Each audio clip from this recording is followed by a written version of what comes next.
on the SportsMap Radio Network. Presented by Rocket Mortgage.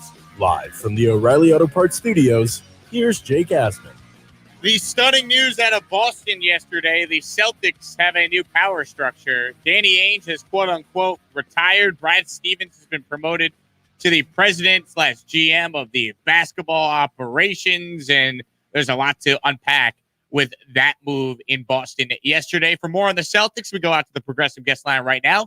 We bring on a good friend to the show, a member of the SportsMap Radio team once upon a time. He is Brian Barrett, and he joins us right now here on the show. Brian, appreciate your time as always. Thanks so much for coming on. Anytime, Jake. Glad to be with you again, although it would be nicer to be Brad Stevens. He had a subpar season. I'm not blaming the whole year on Brad Stevens, of course, but what do you get at the end of the rainbow? Hey, Brad, you weren't a great coach this year, so you want to try running the thing? You want to feel upwards? We'll see how that works. It's unbelievable. So when you're on WEEI, Brian, in Boston, and you're interacting with Celtics fans, is that the general consensus that Stevens basically failed upwards? What is the reaction to what transpired yesterday? I think that's a large portion of the fan base. I think the majority of the fan base yesterday, it was a situation where it was just shocking. It was jarring, Jake, because if you think about it, what everybody wanted to do yesterday was kill the team and bash the team because these guys got their butts kicked again by Kyrie Irving, and they were so honored that they could do that. So after the game, they're all hugging him. The coach, Brad Stevens, is hugging him. They're all giving Kyrie his due after the game and hugging him like crazy. And it's like, you guys realize that he left you, right? He doesn't want to play with you anymore. He left you, and now he just kicked your ass 4-1. You're hugging him after the game. So everybody wanted to kill the team for that, with the exception of Tatum, who was really good in the series. And then all of a sudden in the morning, you get this news that, wait, hold on, Danny's retiring, which that wasn't completely shocking. I thought Danny would be back, and I thought Brad would be back in their current position. So it wasn't shocking that Danny stepped away. But then all of a sudden, Brad Stevens in a position where, wait, Brad's not the coach anymore. Brad's now running the franchise. I will give the Celtics credit for this. There are 2 times where they've hired Brad Stevens, and they've shocked us both times. So they continue to do the same thing. Every time they hire Brad Stevens, it's a jaw-dropping situation. But Jake, this to me, this is just a terrible way to do business, if you ask me. So you are going out there for somebody to replace Danny Ainge, and you don't even do a search. You promote the coach of the team that has no experience in the front office. And at their press conference yesterday, they were saying Brad was working hand in hand with Danny. Well, that would be startling if that was the case over the past 2.5 years, because since drafting Jason Tatum, most of the stuff that Danny Ainge has done has not worked. But how do you not do a search? Do you realize that in the second quarter the other night, you had a lineup out there with Romeo Langford and Shemi Ojeleye and Evan Fournier and Peyton Pritchard and Grant Williams? You put that lineup out there, and I get you had some injuries, but that lineup was out there in a playoff game, a must-win game, a do-or-die game, and Brad was apparently part of the equation there, and now he's going to run the franchise. It's a horrible way to do business. Why do you think ownership felt comfortable making Stevens the GM? Like, why do you think they're confident, as you pointed out, in a guy that has no experience in that role? Your guess is as good as mine. I have no idea. I really don't. I guess part of it is the fact that if you remember prior to going to the Orlando bubble last year, they signed him on a contract. And so I'm guessing that part of it is Brad's under the same salary structure. He was the head coach of the team, so you're not paying him to leave. There was reporting from Woj, and this makes a whole lot of sense, that Brad was worn down as the coach of the team and he didn't want to coach anymore. And also maybe they just really, and I know this sounds bizarre because it's a business, it's the NBA, but maybe they just really like the guy. Because remember, he had this reported offer from Indiana that was worth close to $70 million.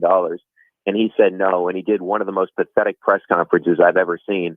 I mean, not Rick Pitino style, when he said Kevin McHale's not walking through that door, but it was a pathetic press conference where he said, I'm a masshole that sits in traffic and likes Dunkin' Donuts. So first of all, if you're a masshole, nobody says they're a masshole. And it was just, it was a pathetic press conference. It was a pathetic press conference to begin with, Jake, but maybe that was when they decided it was around that time. Because you think about it, Danny Ainge, there was reporting that came out from Mark Murphy from the Boston Herald here locally that he basically told ownership after the deadline that he was done after the season. So maybe that was it. They wanted to keep Brad here in some capacity. Brad didn't want to be the coach anymore. So they said, hey, Brad, we'll just give you an upgrade and make you the president of basketball operations. So I'm wondering how the people like Austin Ainge, who's been in that front office forever, Mike Zarin, who's been in that front office forever, how they feel about the situation as well. Now, Mike Zarin has tweeted out some nice things about Danny Ainge, but it just seems weird that all of a sudden the coach is the president. I can't think of a situation like this recently in sports where this happens. Like, you have examples back in the day where Bill Walsh comes back to run a team, but he was older. Bill Parcells came back and he screwed up the Miami Dolphins as a head executive, but nothing like this. The coach of the team just bumps up to the front office. He's not Pat Riley. I mean, what's going on? Brian Barrett with us here. You could listen to him on WEEI in Boston as we react to the news yesterday about the Celtics front office being totally shaken up with Danny Ainge stepping down as the president of basketball ops. And, of course, Brad Stevens now moving to the front office and will lead a new search for the head coach position. Brian, not Danny Ainge, Brad Stevens yesterday denied, the reports that he left the coaching job, left that position because he was burnt out over how things have played out the last couple of years. Do you think he's actually done coaching? And do you believe Brad Stevens when he says he's leaving coaching not because of burnout, but because he wants a new challenge? I guess you never say never. Like, he may at some point want to coach again, right? And maybe if whoever he hires as the next coach doesn't work out, he steps back into coaching again after, a couple of years off from not coaching. Like, if the roster actually improves. And I'm not saying Brad Stevens couldn't work out as the president of basketball operations. We literally have no track record to determine it one way or the other. I just don't like the practice. Like, they didn't go out and, hey, let's look at who's helping out Dennis Lindsey in Utah, or who's helping out Tim Conley with the Denver Nuggets, right? I just don't like the way they did it. But yeah, I could see him coming back to a different team or the Celtics if whoever. I mean, it looked bad if the coach that he hires doesn't work out. But I would never say never to that. And also, I don't have a very strong confidence that Danny Ainge is done. I mean, he basically, when he was asked if he was retired, he said, I know I'm done for now. I think he's done with the Celtics job, but if some great job opens up in the next couple of years and a franchise calls Danny, I don't think he'd say, no, I'm not doing it. I never buy when coaches or general managers or even players to a lesser extent say, yeah, I just want to spend more time with my family. Well, Danny's in his 60s. He's been away from his family his whole life doing this job. Now, all of a sudden, he wants to spend more time with his family. I just never buy that when guys that have been in the business this long. I buy it if somebody retires at 32 and he's like, hey, I want to spend more time with my family. We never see the guy again, right? Like, he just does TV, but I don't buy it with a guy that's been in the business this long. What's Ainge's legacy as an executive? We know he was obviously a great player. He, of course, wins a championship as an executive in 2008. You look at him, big picture, though, Brian, is his time going to be remembered fondly, or the last couple of years and what could have been going to be the story with his legacy? So I think the past couple of years have hurt him and things a bit. It's been really bad. And the exodus of talent, right? And everyone can blame Kyrie, but Kyrie was here and he left. Gordon Hayward was here and he left. Al Horford was here and he left. So, and he signed Kemba Walker to a horrible contract, and he didn't even play 60% of the regular season games. And once again, he was a non-factor in the postseason. That hurts Danny Ainge a little bit. But I think for the most part, people remember the fact that for the first time since the 1980s, he did win a championship, even though he had Elton, Kevin McHale bringing over Kevin Garnett. But he got Ray Allen. And that's after they missed out on either Durant or Odin in the draft because they fell out of that lottery spot to, I believe it was 4th overall. And they used Jeff Green to trade for Ray Allen. And then he did draft Jason Tatum. He drafted Jaylen Brown. He made the Isaiah Thomas trade that really worked out for this team. He made a lot of moves on the edges for that 2008 team that won a championship. So I believe for the most part, he'll be remembered fondly. I mean, the Celtics had really good teams for a number of years. Now, unfortunately, they only won one championship with Danny Ainge, and the end was not great. But most Celtics fans appreciate what Danny Ainge did because if you remember, the Rick Pitino era was a joke before Danny took over in 2003 as well. I mean, this was not a good team. And his first big move was trading Antoine Walker. People loved Antoine Walker around here. So you got to be, if you look back in time, his tenure was pretty damn good. Ultimately, for the Celtics now this offseason, Brian, I mean, where do they go at head coach? Like, is there a guy that people think up there is the favorite to get the job right away?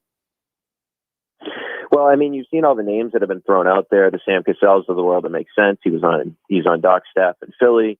Chauncey Billups to make a lot of sense to me. He's coaching a team, although they're one game away from elimination, but he's on that Clippers staff with Kawhi Leonard and Paul George, so a team centered around two wings. I feel like him being young, 44, would inject some life, and Finals MVP brings instant credibility, which people here were questioning whether or not Brad Stevens had sort of lost the locker room. The outside the box candidate that I would go after if I was them, and I don't think he'd do it because he has, by some entities, the number one recruiting class in the country. I would throw all the money that I could, even though he has a ton, at Juwan Howard. Proven college coach already in 2 years. He's from the Riley Spolstra tree. Really good NBA career for a number of years. Well respected by the players when he was in Miami. I feel like that if you could get that guy, it's a slam dunk. But it feels like it's Chauncey Billups Sam Cassell, Kara Lawson, somebody that's getting a lot of publicity. Brad loves her from her time here. Of course, she's the women's coach at Duke right now. So those are the guys that I would keep an eye on. If it's a retread, I'm going to lose my mind. I can't see it being a retread. I think it's going to be a young up-and-coming coach, Jake. Oh, I saw like the name Jason Kidd and then Lloyd Pierce, and I was like, what? You cannot hire either one of those guys. Yeah, well, Brad has a relationship with Lloyd Pierce. I know he really respects Lloyd Pierce, but I don't see it happening because, correct me if I'm wrong, but Atlanta got good after they got rid of Lloyd Pierce. And look, so I know there was a lot of injuries there as well. Like Bogdanovich missed the majority at the beginning of the season. So I understand that, but it doesn't make sense. The Jason Kidd thing, no chance that happens. No chance. I mean, the guy, it's the same thing. He left Milwaukee and all of a sudden they took off and he wasn't good in Brooklyn.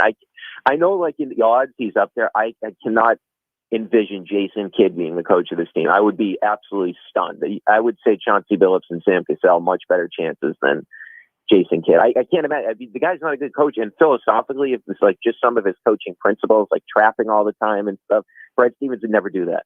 Brian Barrett, radio host in Boston on WEEI with us here on the Jake Asman Show. Finally, Barrett, real quick. I mean, we have Islanders Bruins Game 3 tonight on Long Island. How are the people in Boston handling the Bruins here after the Islanders were able to take Game 2 and even up the series?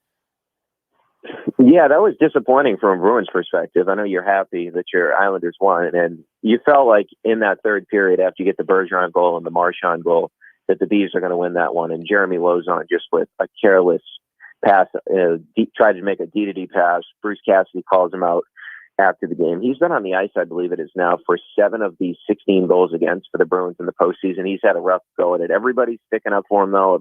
They don't have a lot of options. He's going to be in the lineup tonight. The one thing I will say, as it pertains to the Bruins, what stinks for them is it felt like you win that game, it's a quick series. You're winning in maybe 5 games. Now it feels like it's a 6-7 game series. I do feel like the Bruins are the more talented team. And the big thing for them tonight is they get Craig Smith back, because everybody mentions the second line they have with Krejci and Taylor Hall, who they acquired at the trading deadline. But the third member of that line was Craig Smith, and he had a stretch this year. He had 13 points in 10 games. They signed him in the offseason to a nice contract, 3 years, about $9 million. And he's been really good. And you put Jake DeBrusk up on that second line. He's not a second line player. So I felt like that hurt them last game, and getting Craig Smith back tonight. We'll see what he is, because you don't know with hockey players. It's lower body injury. So that could literally be anything, but you get him back in the mix tonight and you feel a lot better. Although that place, I mean, you know it. I mean, they were absolutely electric in that Pittsburgh series out there on Long Island. So I don't know if the atmosphere is going to carry the Islanders tonight. I feel like as long as the Bees get a split out there, they should win the series and they'll still be in control of the series. But losing that game and that careless turnover in overtime really cost them an opportunity for a short series. Oh, it's going to be crazy tonight. I think Islander fans have already started the tailgate outside the Coliseum already here at 9. Oh my God, that is so cool. That is the coolest thing. Like, it's like a college football game. Yep. It's awesome, man. I hope it's a great series so far. So good. Appreciate you joining me this morning, and great insight, of course, breaking down the Celtics, who might not be championship good right now, but they are certainly interesting. That's for sure. Yeah, they're interesting. They're about 4 years away from being 4 years away right now. Brian Barrett joining us there on our progressive guest line. Thanks, Brian. No problem, man. Brian Barrett with us. You can follow him on Twitter at It's Brian Barrett and listen to him on WEEI in Boston. Brian, of course, used to work for us right here in this very time slot, I believe, with Ron Culver producing Mr. Brian Barrett. So there you go. Check in with Brian there up in Boston. He joined us, as I mentioned, on the Progressive guest line. Drivers who save with Progressive save over $750 on average. Quick break. We wrap up hour 1 of 2. This is the Jake Asman Show right here on Sports Map Radio.